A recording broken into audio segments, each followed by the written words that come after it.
futebol, tem coisas que acontecem, são detalhes que আমি চাই Robson Robinho বাংলাদেশের হয়ে খেলুক। এবার লাইভে এসে একই বললেন নেইমার। দর্শক, বিস্তারিত জানতে হলে ভিডিওটি না টেনে একেবারে শেষ পর্যন্ত দেখুন। এমন একটা সময় আসছে যেটা বাংলাদেশের ফুটবল ইতিহাসে লেখা থাকবে স্বর্ণাক্ষরে। একজন ব্রাজিলিয়ান তারকা যিনি বসুন্ধরা কিংসের হয়ে মাঠ কাঁপিয়েছেন, এখন কি জাতীয় দলের হয়ে মাঠে নামবেন? হ্যাঁ, আমরা কথা বলছি রবসন রবিনহোকে নিয়ে। 2020-21 মৌসুমে বাংলাদেশে পা রাখেন রবসন রবিনহো।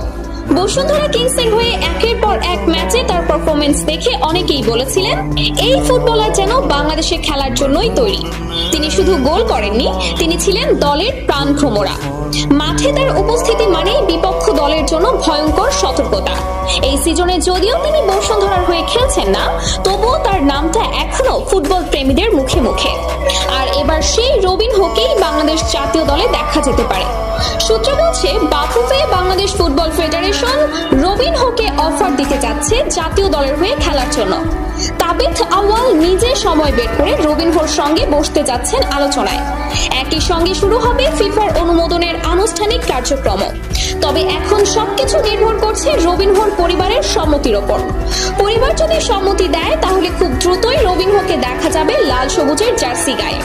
এখন প্রশ্ন হচ্ছে, এই খবরটা শুধু বাংলাদেশে নয়, বিশ্ব ফুটবলেও আলোড়ন তুলেছে। আর তারই প্রমাণ, এক বিশ্ব তারকা এবার সরাসরি লাইভে জানিয়ে দিলেন তার ইচ্ছা। নেইমার জুনিয়র বলেন, বাংলাদেশ আমার প্রিয় দল, আমি বাংলাদেশকে অনেক ভালোবাসি। আর রবসন তো অসাধারণ একজন খেলোয়াড়, আমি সত্যি চাই সে বাংলাদেশের হয়ে খেলুক। আমি বিশ্বাস করি সে দারুণ কিছু করবে বাংলাদেশের জন্য। তো দর্শক, আপনারা যদি চান রবিনহো বাংলাদেশের হয়ে খেলুক, তাহলে কমেন্টে লিখে জানান ইয়েস রবসন ফর বাংলাদেশ। আর এমন এক্সক্লুসিভ আপডেট পেতে চ্যানেলটি সাবস্ক্রাইব করে পাশে থাকুন। ধন্যবাদ।